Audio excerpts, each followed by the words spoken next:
Dhiyeenya kana addunyaa ijaa fi gurrarraa kan qillisu waa'ee meeshaa waraanaati. Kanneen keessaa dhimmi tokko waa'ee niwukilaara guddichaati.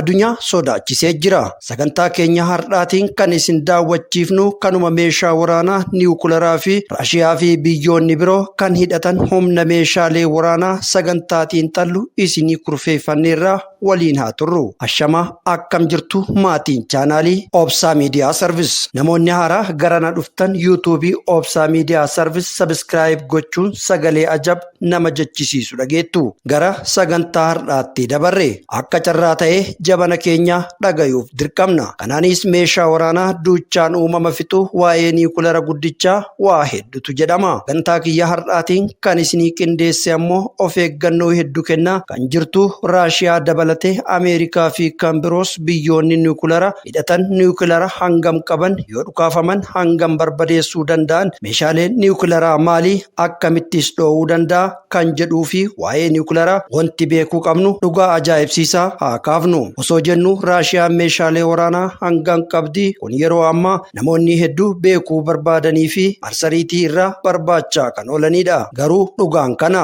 biyyoonni baay'inni meeshaalee waraanaa qaban kan tilmaamamuu fi shakkamu malee dhugaan hangana jedhamee hin beekamu. Biiroo basaastotaa fi dhaabbilee biroo irraa argame odeeffannoon jedhamee herreegame waggaa lamaan dura ragaa baheen Raashiyaan yeroo ammaa niwukilaara furguggifamaa 5,977 harkaa qabdi jedhamee himama. Garuu hangam akka dhugaa ta'e qabatamaan himuun hin danda'amu. Ogeeyyiin akka jedhanitti kana jechuun Raashiyaan biyyoota niwukilaara furguggifaman olaanaa biyya hidhatte keessaa ishee tokkoo fi kan jalqabaati. Ogeeyyiin yoo ibsan niwukilaaronni Raashiyaa 1,500 bidiruuwwanii fi dirreelee waraanaatti kiyyeeffamanii argamu jedhu. Dhoohinsa niwukilaara Raashiyaa yoo ilaallu ammoo baay'inni niwukilaara Raashiyaan qabdu daangaa biyyaa kan ce'anii fi misaayiloota furguggifamoo gurguddaa fi yeroo tokkotti magaalaa tokko ol dhahanii barbadeessuu kan danda'an niwukilaara gurguddaa 1,185 qabdi. Kanaan alattis bidiruu ishii biyyoota garaagaraa qaxxaamuran jala bishaan keessatti dhokatanii kan argaman misaayiloota gurguddoo fi furguggifamuu danda'an 800 ol qabdi.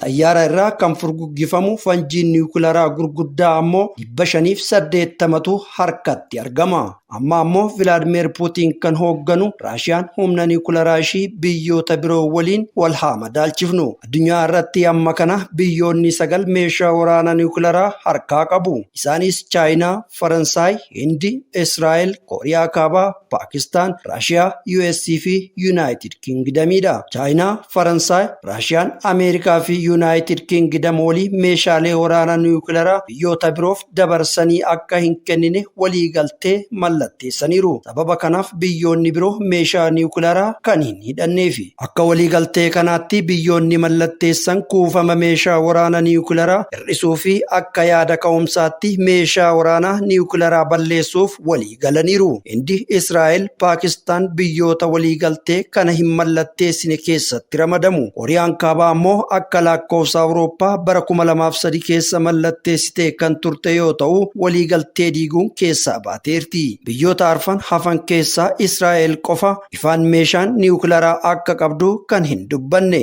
Biiroon basaastotaa fi dhaabbileen biroo kan mirkaneessanii fi saatalaayitoonnis kan beeksisan Israa'el meeshaa waraanaa akka qabdudha. Kanaafuu biyyoota meeshaa niwukilaaraa qaban keessatti ramadamti. Gamanumaan humna Raashiyaa yoo ilaallu waliigalatti niwukilaarota 5,877 qabdi. Kana jechuun ammoo neetoon yookiin Ameerikaa, Faransaayii fi Yuunaayitid Kingdam amma niwukilaaraa qaban kan caalu qabdi jechuudha. Raashiyaan neetoon biyyoota kanneen sadin qindeessee niwukilaarota 5,943 kan qabu yoo ta'u Raashiyaan ammoo niwukilaarota 5,977 harkaa qabdi. Chaayinaan niwukilaarota 350 kan qabdu yoo ta'u Paakistaan 165, Hindi 169, Israa'el 190 kan qaban yoo ta'u biyyi Kim Jong-un Kooriyaan Kaabaa ammoo niwukilaara 20 qabdi. Meeshaan niwukilaaraa hangam barbadeessa kan jedhu ammoo dhimma ijoo fi uummata addunyaa hedduun dhimma beekuu barbaadu. Osoo jennu meeshaan niwukilaaraa kun hangam waa barbadeessuu danda'a? Meeshaaleen niwukilaaraa akka waan olaanaa barbadeessuu danda'utti itti yaadamee yaadamee hojjetame. Meeshaaleen niwukilaraa kunniin hammi waa barbadeessuu isaanii haala addaa irratti kan hundaa'e ta'a. Innis qabiyyee niwukilaraa keessa jiruu fi amma dhoo'insa lafarraa fageenya meeqatti kan ta'uu fi naannoon itti dhoo'u murteessaadha.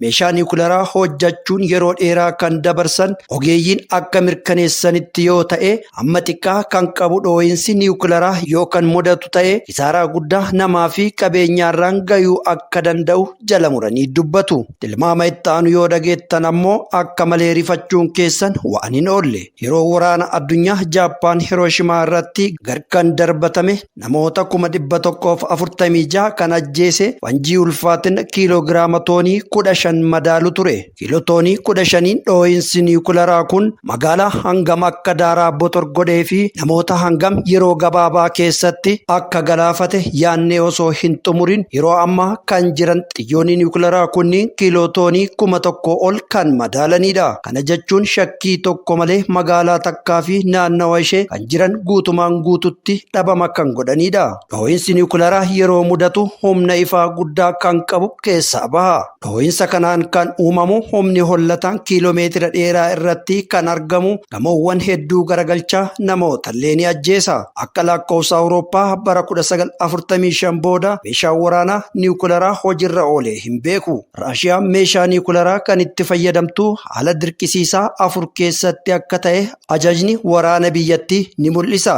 Ajajni niwukilaraa Raashiyaa akkana jedha. Federeeshinii Raashiyaa yookiin deeggartoota ishii miidhuuf fageenya dheerarraa misaa'ila furguggifamaan yoo dhukaafame akkasumas Federeeshinii Raashiyaa yookiin deeggartoota isaanii irratti meeshaa niwukilaraa duguggaa geessisan meeshaa biraa hojiirra yoo oole abbaan qabeenyummaa niwukilaraa Raashiyaa namni falmu yoo jiraate aangoowwan mootummaa murteessoo yookiin waraana irratti tarkaaffiin yoo fudhatamee fi biyyattiin rakkina hamaa keessa yoo seente biyyattiin humnoota alaatiin rukutamuu fi haalli badaan yoo jiraate dursitee tarkaanfii niwukilaraa ni fudhatti jedha. Kanaaf meeshaalee waraana niwukilaraa Raashiyaa akka malee kan nama sodaachisuufi amma ammoo herreegaa fi tilmaama ajaa'ibsiisaa akkasumas dhugaa nama rifachiisu isinii haa qoonnu. Amma tana addunyaa irratti kan argamu baay'ee xiqqaa kan jedhamu meeshaan niwukilaraa kiiloo toonii 100 kan madaaluudha. Kiiloo toonii 100 kan madaalu dhoo'insi niwukilaraa magaalaa takka irratti osoo dhukaafamee jennee haa herreegnu. Hanga kiiloomeetira 1.6 ga'utti wanti lubbuu qabu guutumaan guututti hin hafu.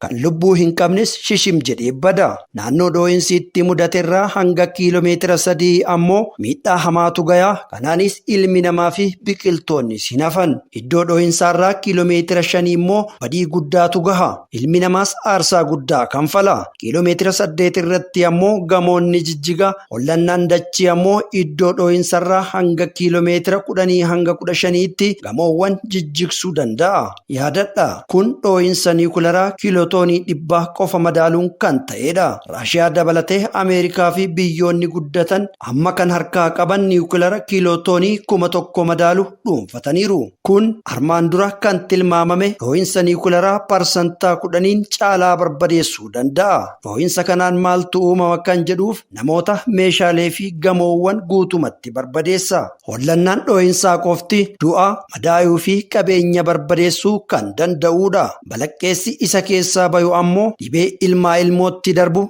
dhiiseetiin deema. Elektiroomagneetiinis waan uumamuuf fageenya kiiloomeetira hedduu irratti meeshaalee elektirooniksii hojiin ala godha. Dhoo'insa booda lafarra kan qubatan harceen dambalii raadiyoo lafarratti wanti lubbuu qabu akka hin biqille, lammata akka ilmi namaa irra hin jiraanne bara dheeraaf iddoo san sodaachisaa gochuun darbu. Ilaalaa ka herreega kanaan meeshaaleen waraanaa niwukilarii kunniin baay'ee kan sodaataman. Bara durii osoo akka ammaa ammayyoomne jedhanii walajjeesuu osoo hin baay'isin meeshaan niwukilaraa kana dhoosuun xiyyaaraan fudhatanii gatuun dirqama ture. Amma garuu akkaan kan fagaatan misaayiloonni haayiparsoonikii akkasumas misaayiloonni baalaastikaa haaromfamaniiru. Kanaanis misaayiloota furguggisan mataatti fanjii gurguddaa hidhuun balali'ee akka dhoowuu fi miidhaa hamaa geessuu danda'a. Kunis daangaa addunyaa takkaa gara daangaa biraa deemuun badii gurguddaa ni geessisa. Kooriyaa kaabaa qofa yoo ilaalle osoo kaatee gara Biriteen, London Landan misaa'ila dhukaaftee misaa'illi sakandii tokko keessatti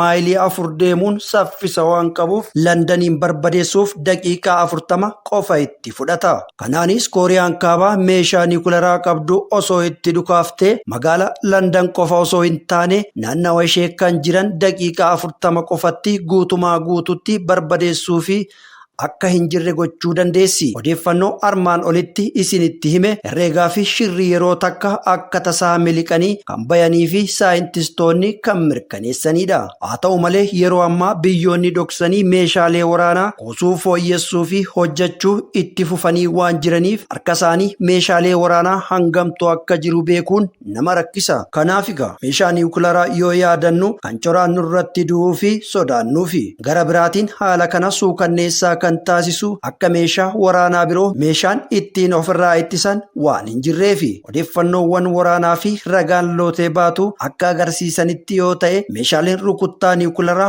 ofirraa ittiin ittisan hanga ammaatitti kalaqaan hin argamne. Garuu meeshaaleen yaaliif hojiirra oolan xiqqoon ni jiru. Isaanis ta'an bu'a qabeessummaan isaanii waan hardhaaf abdatamuu miti. Akka kiyyoo xiyyaaraa fi misaa'ilaa salphaa hin ta'an. Meeshaaleen niwukilaraa kanneen ofirraa ittisuu fi achitti hambisuun haalaan ulfaataa akka ta'e odeeffannoon waraanaa hedduun ni mul'isa. Kanaaf haalicha yaaddessaa fi sodaachisaa kan taasise biyyoota jidduttis ulfaataa akka ta'e kan mul'isu. Furmaata maaltu ta'inna laata? Addunyaan walii galtee meeshaa kana balleessiti moo ittisa meeshaa kanaattu argama laata? Toltuun haa dhageessisu.